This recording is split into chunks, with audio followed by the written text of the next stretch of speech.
I get a lot of questions about Estero, Florida, and I think that's because many of you are familiar with the bigger cities, or maybe the little bit more well-known cities like Naples, Florida, Fort Myers, Sarasota, but there are several cities in between those bigger cities that offer a lot, and in my opinion, one of them is Estero, Florida. So today we're going to be talking a little bit about that. As many of you know, because I mention it here on my channel, I also have a home in Estero, Florida, so I can definitely speak effectively about it, and I'm going to tell you the good and the bad.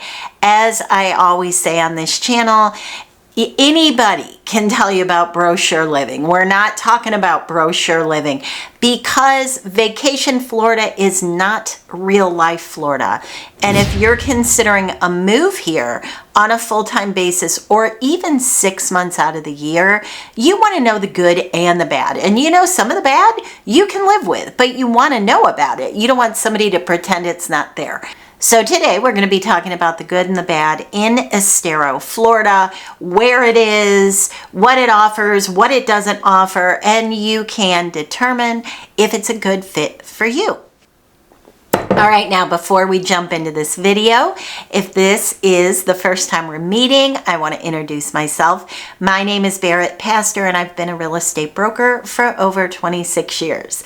So hopefully I'm coming to you from a place of knowledge and experience, and I can help you navigate all of this. It's confusing, I get it. I want you to have a friend in the business, and hopefully you'll find that resource in me. So let's talk about Estero, Florida. First of all, where is it? So I'm going to pop a map up, and you can see that Estero sits right between Bonita Springs and Fort Myers. So if you go a little bit farther to the north or the south, you can see the larger cities that are pretty nearby. So from downtown Naples, Florida, down in the 5th Avenue South area where the pier is, a lot of people are familiar with that area.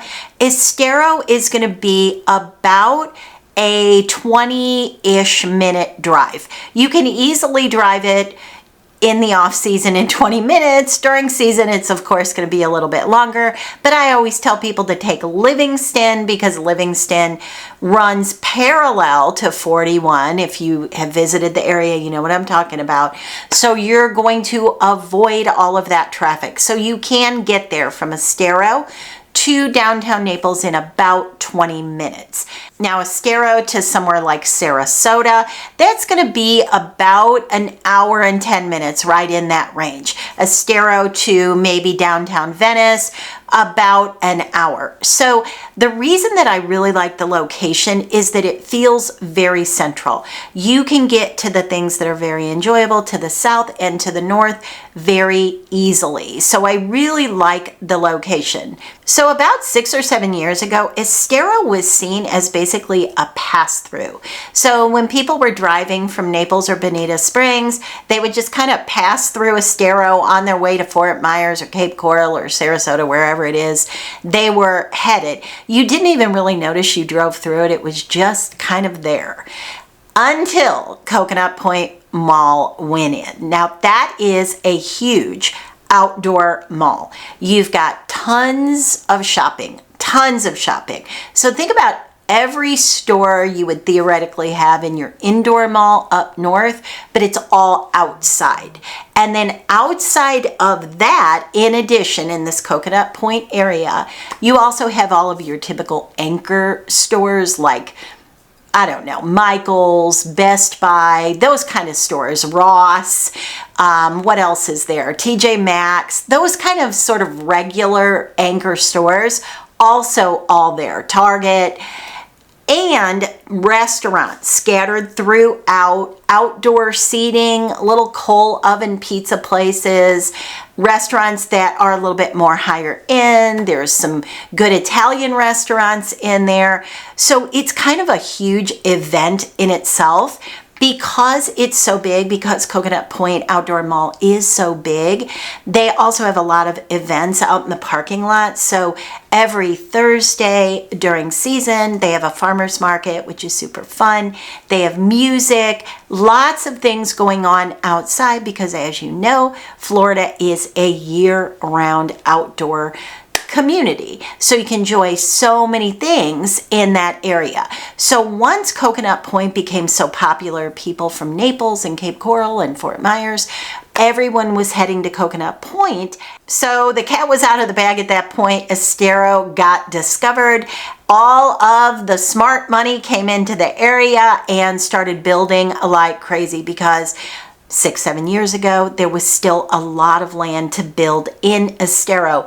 And really, theoretically, there still is. That's what you're seeing up and down Corkscrew. So there's still a lot of building going on there. So one of the other benefits that I really like about Estero is that you can buy a newer home, new or newer, and get a lot of square footage, get a lot of the things that are more modern day that you want now, which is high light bright ceilings, impact resistant doors and windows, tile roofs, open floor plans, things that maybe weren't as readily built in Naples, but they are in Estero. Estero is also very driven towards families.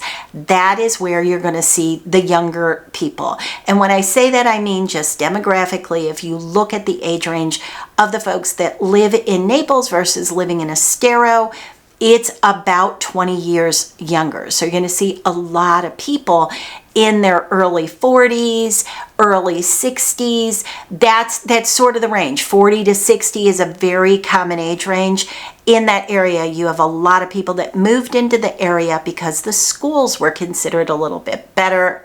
They wanted more than 2,500 square feet. You can buy that in Estero, still in a price range that if you put it on the curve of other areas, like for example, Naples, you can get a lot more bang for your buck, and it's newer, and that makes a huge difference right now because insurance is harder to get in older homes. And if you don't have newer roofs, and I mean like less than 10 years old on the roof, then your insurance can get a little bit more challenging. The impact resistant doors and windows help immensely as well.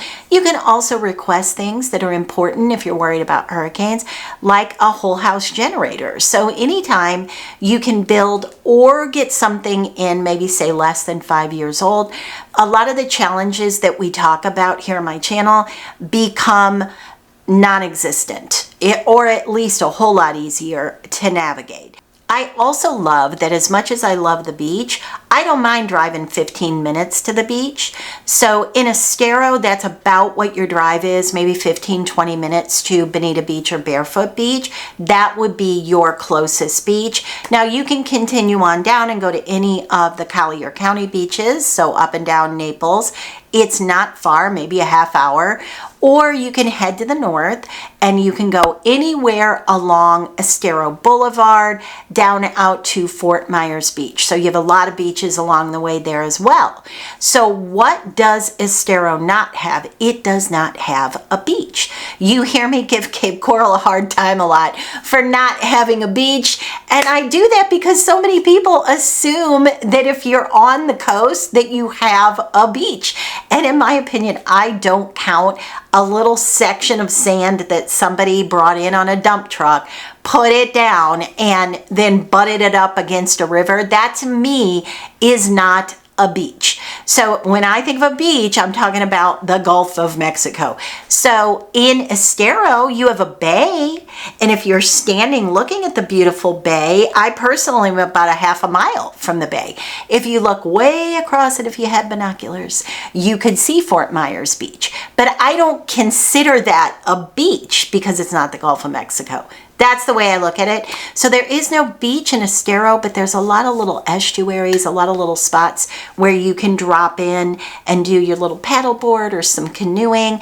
That is all over, up and down Southwest Florida. I always say, if you're in your car at a mile, like the big question that I always get is, can I walk to the beach? If you can afford to walk to the beach, then let's find you something where you can walk to the beach. But if you're in your car at, like, let's say a mile or 2 miles, then you might as well be 3 miles, 4 miles, 5 miles and save yourself $100,000. Can we agree on that? I don't know. Maybe that's not you, but if I'm in my car in the air conditioning anyway, why am I going to spend that much more money to just be in my car when I could be in my car 10 minutes longer and save 100 grand? Does that make sense? Okay, so let's talk about a couple of things that I don't like as much about Estero, and we're going to land right there with the beach. Do I care if I have a beach right there in Estero? No, I do not. But some people do. Some people do. Some people, like I said, they want to be right there, toes in the sand. That isn't going to happen in Estero. You're going to have to get in your car. The other thing that I would like to see is what people refer to as the hospital in Estero. If you live in Estero, you know that it's a beautiful facility. It's right there at Coconut Point. It's a beautiful facility. It is newer. There are imaging centers, and it's like a satellite to be able to get MRIs and CAT scans and x-rays and all that kind of stuff done, blood work, but it's not a full-blown trauma center. So what happens is, if you're in a situation where you need, like, what I'll call a regular hospital bed, then you're going to be fine there. But if you need a trauma center, if you need something a little bit more major, then they are going to have to transfer you to somewhere likely in Fort Myers, because that's where you wind up, Lee Health. So some people feel good about that. Some people don't feel so good about that. Originally, that was slated to be a full-blown trauma center hospital. They got some pushback from, as I understand it, allegedly, NCH, which is the Naples Community Hospital, felt some sort of kind of way about it, and that kind of got stopped in its tracks. I don't love that, but I'm happy to have what we do have in Estero. Another thing is that there are some older pockets of Estero that look a little bit run down. I would love to see some of those older gas stations, older buildings, especially the ones that are sort of appearing to be kind of vacant. I would love to see those bought out and new things put up. Now, listen, do not come at me and say, oh, you want to put up a bunch of hotels. That is not what I am saying. What I'm saying is, if there is a gas station that has trees growing through the building and through the ceiling with the sign halfway fallen down, get rid of that. Make that look better. That's what I'm saying. And there's a few spots like that. There's a few spots like that anywhere, to be honest. But I'm nitpicking here because personally I like Estero. I think it's a great life for almost anyone, depending on what you're looking for. A couple little bonus things that I want to mention about Estero is that they are putting a downtown area in that's already slated. You can go on the Chamber of Commerce. You can kind of get all the information you want on that. Also, on the corner of 41 and Coconut, you can see there's a big plot of open land. That's going to be a whole live work, sort of little shops on the bottom with living on the top, restaurants. That's going to be really unique. So I'm excited about that. There's just lots of things coming into the area. They have a beautiful park. Estero has a beautiful park that the kids can go to, dogs can run around, do the frisbee, all of that.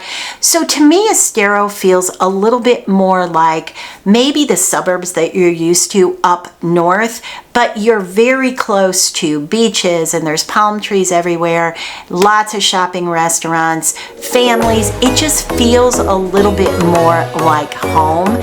So if you're interested in hearing more about the area, I would love to help. I always have my contact information below.